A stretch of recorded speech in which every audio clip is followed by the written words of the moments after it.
विद्यार्थियों, Vande Mataram. Sub inspector Rajasthan police के साक्षात्कार शीघ्र ही आरंभ होने जा रहे हैं। आज की कक्षा में हम लोग इसी विषय पर चर्चा करेंगे। मेरा यह मानना है कि एक बेहतरीन सब इंस्पेक्टर के पास 3 चीजें होनी चाहिए। सबसे पहला है ज्ञान, दूसरा है शारीरिक क्षमता और तीसरा है व्यक्तित्व। यही इस परीक्षा की प्रणाली भी है। पहले चरण में लिखित परीक्षा के माध्यम से आपके ज्ञान का परीक्षण किया गया। दूसरे चरण में आपकी शारीरिक दक्षता को नापा गया और अब तीसरे चरण में आपके व्यक्तित्व को परखा जाएगा।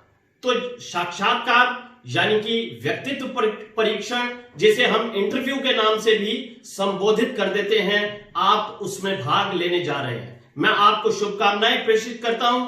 अगर आपने इस चरण में सफलता अर्जित कर ली तो आपके कंधों पर सितारे झिलमिलाएंगे और ये काम बेहद सरल है। बस हमने कुछ बातों को समझना है, जानना है, पहचानना है और अपने साक्षात्कार में उसका अनुकरण करना है।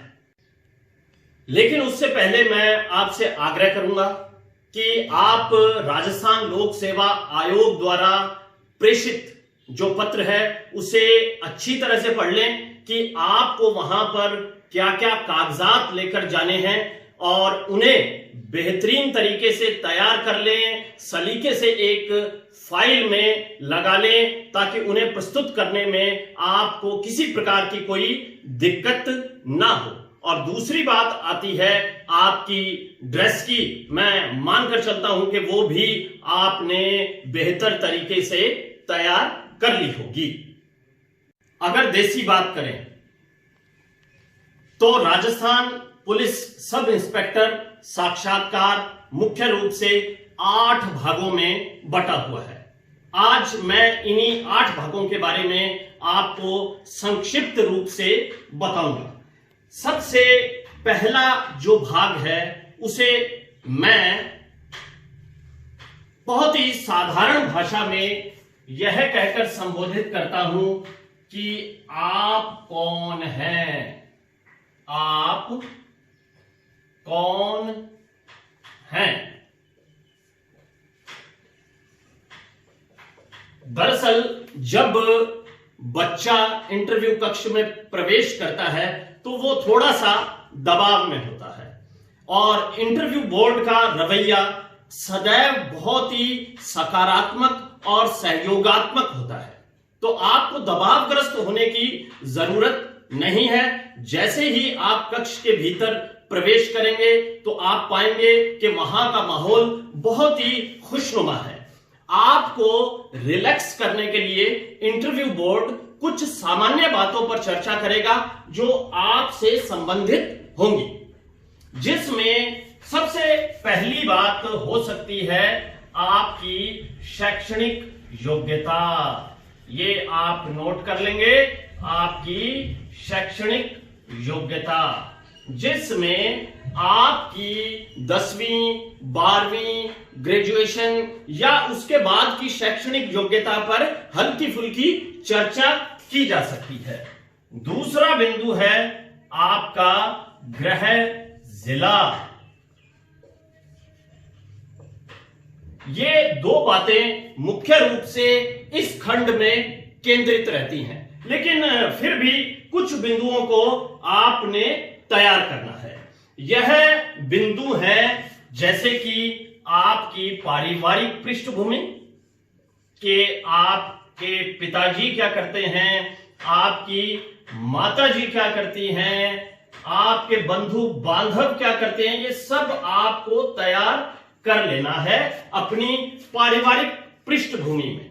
और उसके बाद जैसे एक प्रश्न आ जाता है कि हाल ही में आपने कौन सी पुस्तक पढ़ी, तो आप कोई एक आध पुस्तक अवश्य पढ़कर जाइएगा जो आपके पाठ्यक्रम से संबंधित ना हो।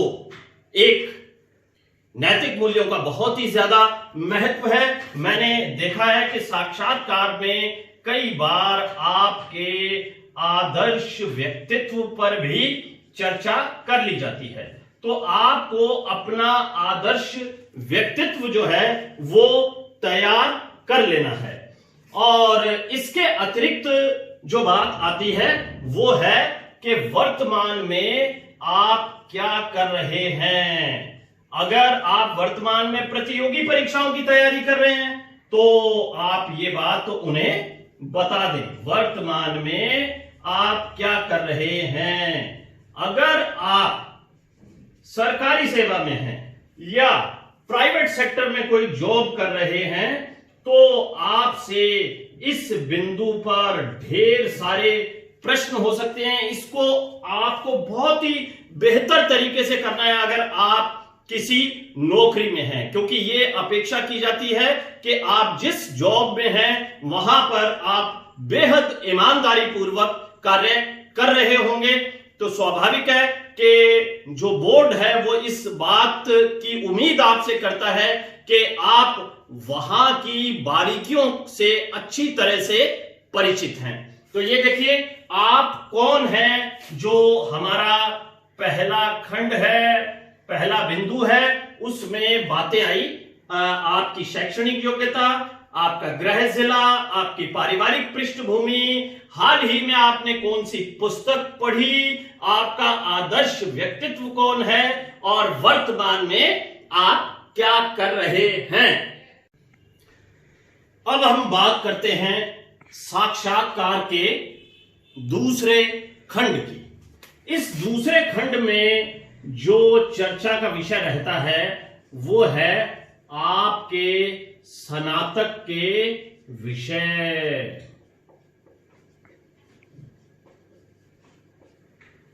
आपके स्नातक के विषय यानी कि बीए, बीएससी, बीकॉम, या आप इंजीनियर हैं, डॉक्टर हैं या किसी अन्य क्षेत्र से हैं, तो उन विषयों पर चर्चा की जाती है। इन विषयों के बारे में मैं बता दूं कि कई बार ऐसा होता है कि हमने मान लीजिए बीए की तो बीए बरसों बरस पहले की थी या 4-5 साल का गैप हो गया, तो बहुत ज्यादा उन बिंदुओं पर कंसंट्रेट नहीं कर पाए, तो भी आपको अपने स्नातक के विषयों के बेसिक ज्ञान को अवश्य तैयार करना है।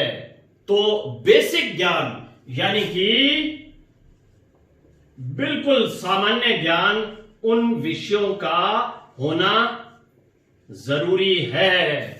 ये लॉजिक पूरी तरह से स्वीकार्य नहीं है कि सर चूंकि मैंने बरसों बरस पहले ग्रेजुएशन की थी इसलिए अब मैं भूल गया, क्योंकि ऐसा होता है कि मान लीजिए कोई मेडिकल साइंस के क्षेत्र का विद्यार्थी है या वो इंजीनियरिंग के क्षेत्र का विद्यार्थी है या बीएससी के क्षेत्र का विद्यार्थी है, बीकॉम के क्षेत्र का विद्यार्थी है, तो पराये क्या होता है कि वो अपने इन विषयों से कट जाता है और मुख्य रूप से जो ज्योग्राफी, हिस्ट्री, पॉलिटी और इकोनॉमिक्स या राजस्थान का जीके, हिंदी आदि उसने पढ़ रखी होती है। फिर भी आपको अपने स्नातक के विषयों का बेसिक नॉलेज अवश्य होना चाहिए। तो ये बेसिक ज्ञान जो है आपको तैयार कर लेना है। तीसरे खंड में आपको राजस्थान का सामान्य ज्ञान तैयार करना है। राजस्थान का सामान्य ज्ञान।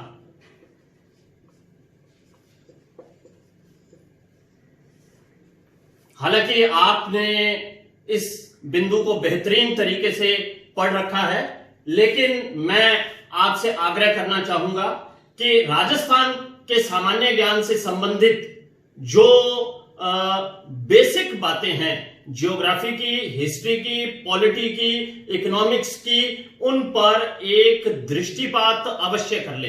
हालांकि हम ये भी अच्छी तरह से जानते हैं कि राजस्थान के सामान्य ज्ञान की लंबाई, चौड़ाई, मोटाई बहुत ज्यादा है। इस कारण से उसे अगर समग्र पढ़ना हो तो बहुत ज्यादा समय चाहिए। तो एक बेसिक नजर जो है, एक हल्की सी नजर, हल्का सा दृष्टिपात आपको राजस्थान के सामान्य ज्ञान पे कर लेना है। और इसमें मुख्य रूप से आपको भूगोल, इतिहास, राजनीति विज्ञान और राजस्थान की अर्थव्यवस्था को देखना है।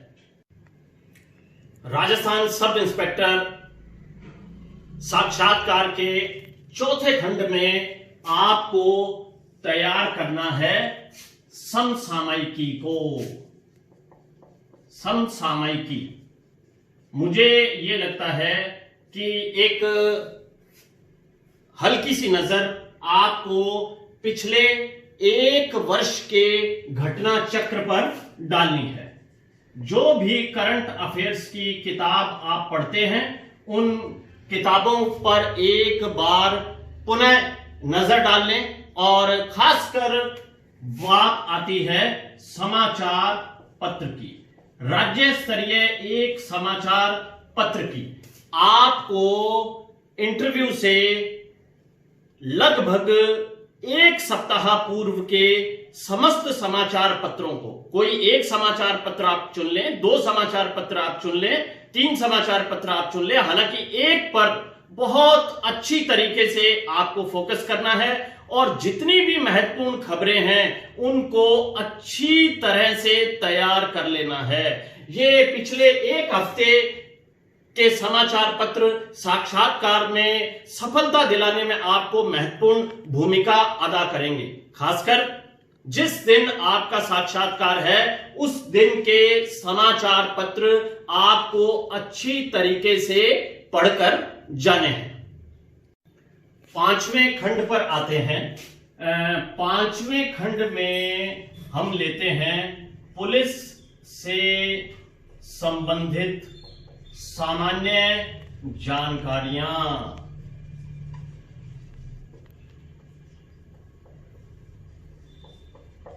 पुलिस से संबंधित सामान्य जानकारियां। आप सब इंस्पेक्टर बनने जा रहे हैं, इसलिए आपसे यह अपेक्षा की जाती है कि आप पुलिस विभाग से संबंधित सामान्य जानकारियां रखते हैं। यह अपेक्षा की जाती है। बहुत सारे शब्द हैं, मान लीजिए मैं एक शब्द का उल्लेख कर देता हूं, एक शब्दावली का उल्लेख कर देता हूं जो पुलिस से संबंधित है कि CLG क्या होती है, इसका क्या उद्देश्य है। तो पुलिस से संबंधित ऐसी सामान्य जानकारियां आपको तैयार कर लेनी है। 6ठे खंड की बात करें तो इसमें हम देखेंगे कि कानून और व्यवस्था बनाने के लिए, लॉ एंड ऑर्डर मेंटेन करने के लिए समय समय पर हमारी सरकार द्वारा अनेक अधिनियम यानी कि एक्ट्स जारी किए जाते हैं। विशेषकर वे कानून, वो एक्ट्स, वो अधिनियम जो कि बच्चों और महिलाओं से संबंधित हैं, उन्हें आप अच्छी तरह से तैयार कर लेंगे। कुछ अन्य एक्ट्स भी हैं जो कि वर्तमान में बहुत ही महत्वपूर्ण हो गए, जैसे कि अपराध की एक नई प्रणाली आ गई जिसको साइबर क्राइम बोलते हैं। तो उसे रोकने के लिए सरकार ने जो अधिनियम पारित किए हैं, उन सब अधिनियमों को आपको तैयार करना है। जो 7वां खंड है वो बहुत ही महत्वपूर्ण है, क्योंकि वो 7वां खंड आपके व्यक्तित्व का मूल्यांकन करने में महती भूमिका अदा करता है। इसके अंदर बोर्ड एक केस स्टडी आपको दे देता है। ये केस स्टडी या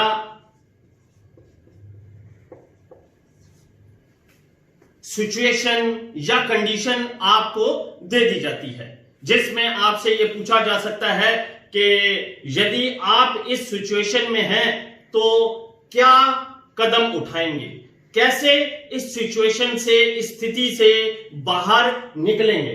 तो केस स्टडी बहुत ही महत्वपूर्ण है। इसका जवाब आपको बेहद सधे हुए तरीके से देना है।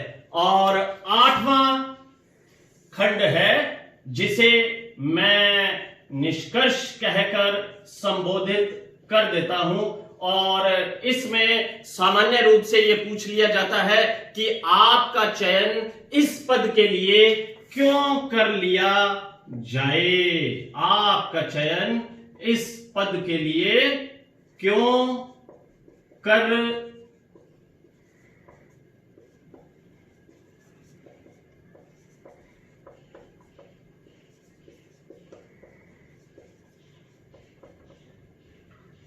तो ये 8 खंड हैं राजस्थान पुलिस सब इंस्पेक्टर साक्षात्कार परीक्षा के। और इन 8 खंडों को अगर आप बहुत ही अच्छे तरीके से तैयार कर लेते हैं, कोई बहुत ज्यादा गहराइयों में जाने की जरूरत नहीं है, कोई दबावग्रस्त होने की आवश्यकता नहीं है, बहुत ही सहज और सरल तरीके से इन बातों को आत्मसात कर लें और उसे प्रस्तुत कर दें। बच्चों, एक बात मैं और शेयर करना चाहूंगा कि आप पढ़ें, क्योंकि बहुत ही महत्वपूर्ण है, लेकिन मॉक इंटरव्यूज का अपना एक अलग महत्व है, क्योंकि वो आपको इंटरव्यू का व्यवहारिक ज्ञान उपलब्ध करवा देता है। तो मॉक इंटरव्यूज की भी आपको प्रैक्टिस करनी चाहिए। आप अपने साथियों के माध्यम से इस कार्य को भी सरलता से कर सकते हैं। अगर साक्षात्कार को लेकर आपका कोई भी प्रश्न हो तो कमेंट बॉक्स में आप अपने प्रश्न को प्रेषित कर दीजिएगा। मैं पूरा प्रयास करूंगा कि आपको उसका सटीक उत्तर दे पाऊं। तो साक्षात्कार हेतु बहुत बहुत शुभकामनाएं। जय हिंद।